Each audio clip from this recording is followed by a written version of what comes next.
Ano ka ba? Nag-addict ka ba? Grabe ka naman pare. Dumating na pala yung pare kong galing abroad.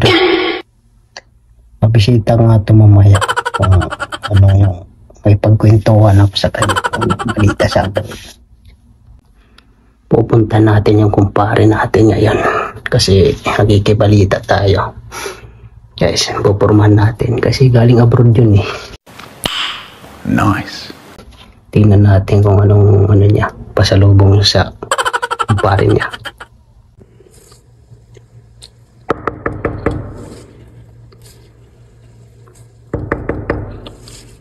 Tagal buksan ha.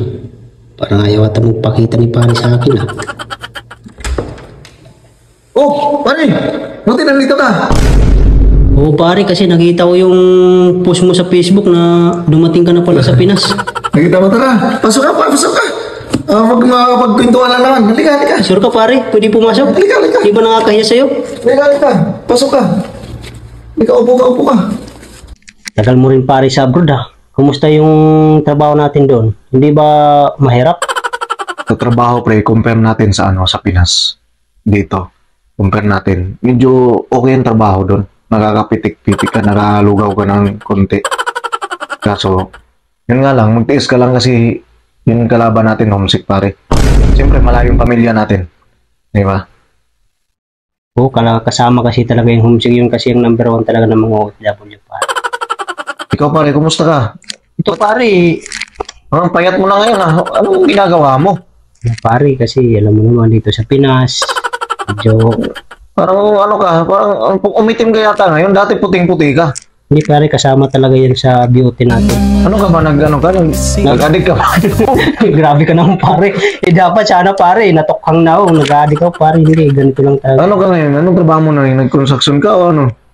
Alam mo naman ang mabilis na trabaho dito sa Pinas, sa construction. Nice. Sideline. Oo pare. Yun yung trabaho ko ngayon, sideline. Ano tayo pare kasi hindi na natin patagalin yung kwentuhan natin. Meron akong sa'yo, pasalubong sa'yo. Kasi mamaya pre, rin ako, matulog na rin ako. Kaya may jet lag pa akong biyahe eh. Karating-rating lang eh. Ibibigay ako sa'yo yung pasalubong. Pare, salamat kung may bibigay ka naman sa akin. Ito pare, pasalubong. Ano na yun pre? Galing yan sa puso ko pre. Siyempre, pasensyahan mo na yun pre. Oo pare. Pasensyahan mo na yun kasi wala na, nahuli ka pre. Okay lang pare. Pumunta ka agad kanina. Importante talaga pare, may pasalubong. Hindi naman pasalubong talaga ang pinunta ko dito. Makumusta ka lang pare. Salamat pre. Thank you. Yun lang ko pare. Thank you. Salamat pare. Thank you pre. Ha? Thank you. Pre, so bukas na lang pupunta ka. Titignan natin pare kasi may pasok din ako pare sa sideline ko. Kaya kailangan ko rin pumasok eh. Kasi, magpakatay ako pre. Baka pwede ka bukas. Hapon naman. Ano na lang kita? Message kita. Sige pare, wala namang problema. Pero salamat dito sa pasalubong pare ah. Thank you pre, thank you. Ngayon ko lang ito nakita pare. Okay pre, lagyan mo ng Lagyan mo